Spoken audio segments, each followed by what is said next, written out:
Why did the United States attack Libya, Iraq, Afghanistan, and Yemen? Why are U.S. operatives helping to destabilize Syria? And why is the United States government so intent on taking down Iran, in spite of the fact that Iran has not attacked any country since 1798? And what's next?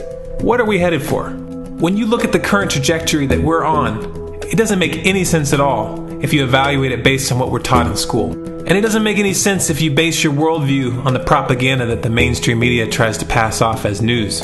But it makes perfect sense once you know the real motives of the powers that be. In order to understand those motives, we first have to take a look at history. In 1945, the Bretton Woods Agreement established the dollar as the world reserve currency, which meant that international commodities were priced in dollars. The agreement, which gave the United States a distinct financial advantage, was made under the condition that those dollars would remain redeemable for gold at a consistent rate of $35 per ounce. The United States promised not to print very much money, but this was on the honor system, because the Federal Reserve refused to allow any audits or supervision of its printing presses. In the years leading up to 1970, expenditures in the Vietnam War made it clear to many countries that the U.S. was printing far more money than it had in gold. And in response, they began to ask for their gold back. This, of course, set off a rapid decline in the value of the dollar. The situation climaxed in 1971 when France attempted to withdraw its gold and Nixon refused. On August 15th, he made the following announcement. I have directed the Secretary of the Treasury to take the action necessary to defend the dollar against the speculators. I have directed Secretary Connally to suspend temporarily the convertibility of the dollar into gold or other reserve assets, except in amounts and conditions determined to be in the interest of monetary stability and in the best interest of the United States. This was obviously not a temporary suspension, as he claimed, but rather a permanent default. And for the rest of the world who had entrusted the United States with their gold, it was outright theft. In 1973, President Nixon asked King Faisal of Saudi Arabia to accept only U.S. dollars as payment for oil and to invest any excess profits in U.S. Treasury bonds, notes, and bills. In return, Nixon offered military protection for Saudi oil fields. The same offer was extended to each of the world's key oil-producing countries, and by 1975, every member of OPEC had agreed to only sell their oil in U.S. dollars. The act of moving the dollar off of gold and tying it to foreign oil instantly forced every oil-importing country in the world to start maintaining a constant supply of Federal Reserve paper. And in order to get that paper, they would have to send real physical goods to America. This was the birth of the petrodollar. Paper went out, everything America needed came in, and the United States got very, very rich as a result. It was the largest financial con in recorded history.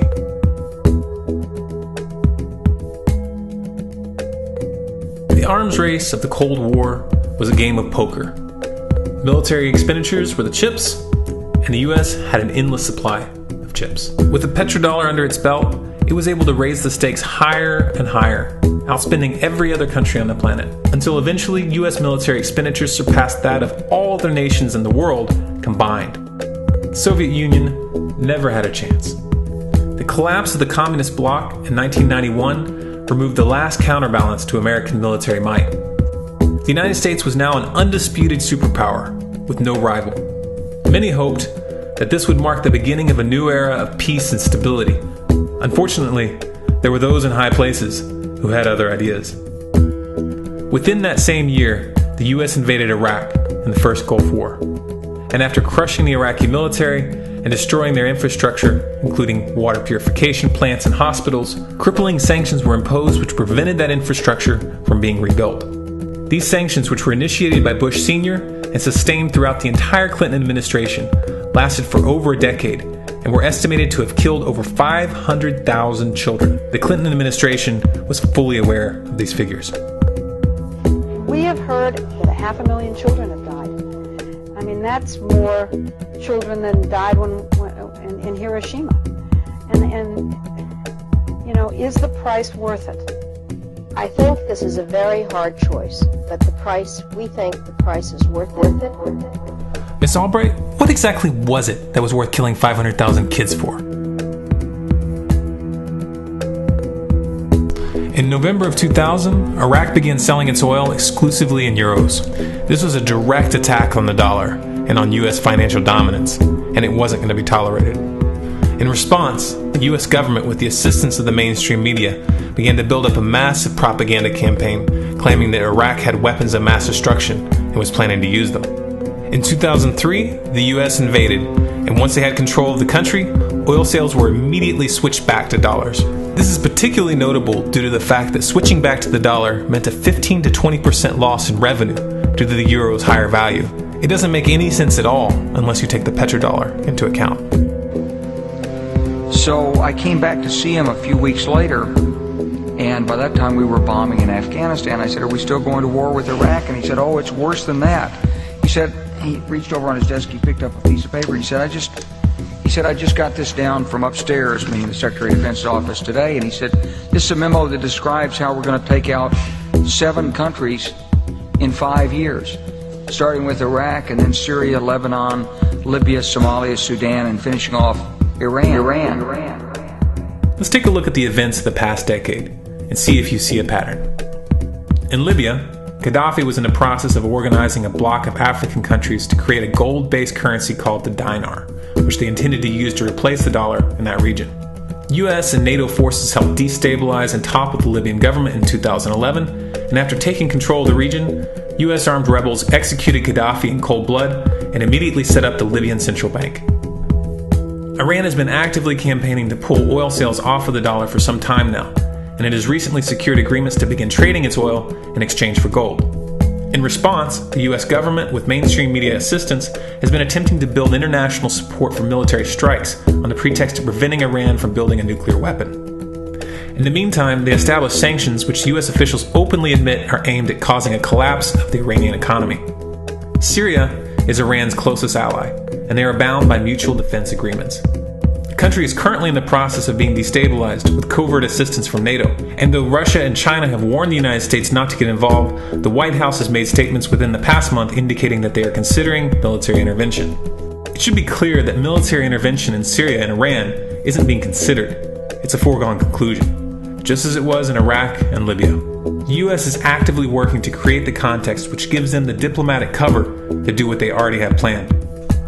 The motive for these invasions and covert actions becomes clear when we look at them in their full context and connect the dots. Those who control the United States understand that even if a few countries begin to sell their oil in another currency, it will set off a chain reaction and the dollar will collapse. They understand that there is absolutely nothing else holding up the value of the dollar at this point, and so does the rest of the world. But rather than accepting the fact that the dollar is nearing the end of its lifespan, the powers that be have made a calculated gambit. They have decided to use the brute force of the US military to crush each and every resistant state in the Middle East and Africa. That in itself would be bad enough, but what you need to understand is that this is not going to end with Iran. China and Russia have stated publicly and on no uncertain terms that they will not tolerate an attack on Iran or Syria.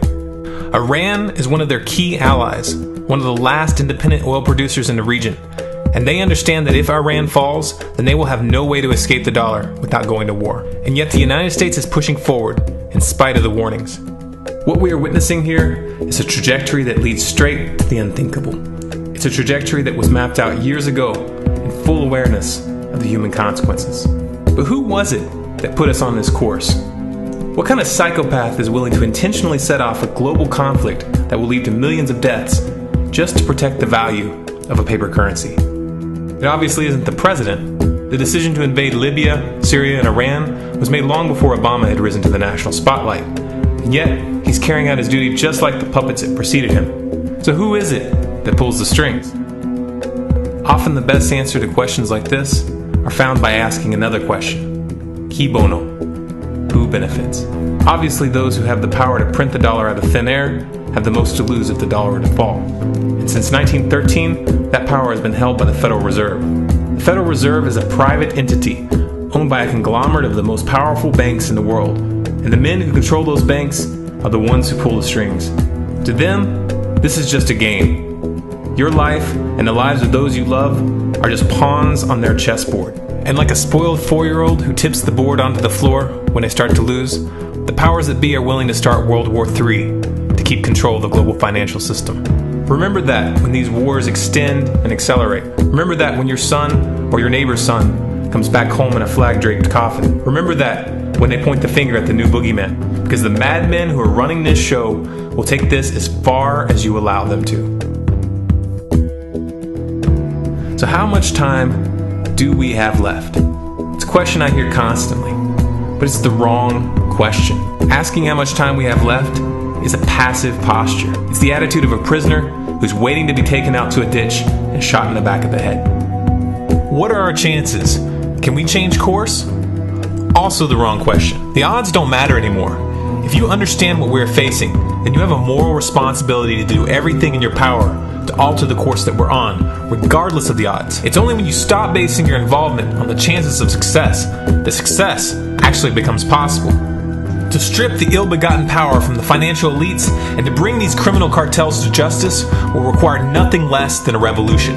The government is not going to save us. The government is completely infiltrated and corrupt to the core. Looking to them for a solution at this point is utterly naive. There are 3 stages of revolution, and they are sequential. Stage 1 is already underway. Stage 1 is the ideological resistance. In this stage, we have to actively work to wake up as many people as possible about what is happening and the direction we're headed. All revolutions originate from a shift in the mindset of the population, and no other meaningful resistance is possible without it. Success in this stage of the game can be measured by the contagion of ideas. When an idea reaches critical mass, it begins to spread on its own and seeps into all levels of society. In order to achieve that contagion, we need more people in this fight. We need more people speaking out, making videos, writing articles, getting this information onto the national and international stage. And we especially need to reach the police and the military. Stage 2 is civil disobedience, also known as nonviolent resistance. In this stage, you put your money where your mouth is, or more accurately, you withhold your money and your obedience from the government, and you do everything in your power to bring the gears of the state to a halt. Practiced in mass, this method alone is often enough to bring a regime to its knees. However, if you fail at this stage, Stage 3 is inevitable. Stage 3 is direct physical resistance. Direct physical resistance is the last resort, and it should be avoided and delayed as long as possible, and it should only be invoked after all other options have been thoroughly exhausted. There are those who talk tough and claim that they will resist when the time comes, but what those people fail to realize is that if you are inactive during the first 2 stages and save your efforts for the last resistance, then you will fail. When the Nazis were moving door to door, dragging people out of their homes in Germany, that was the time to fight back physically.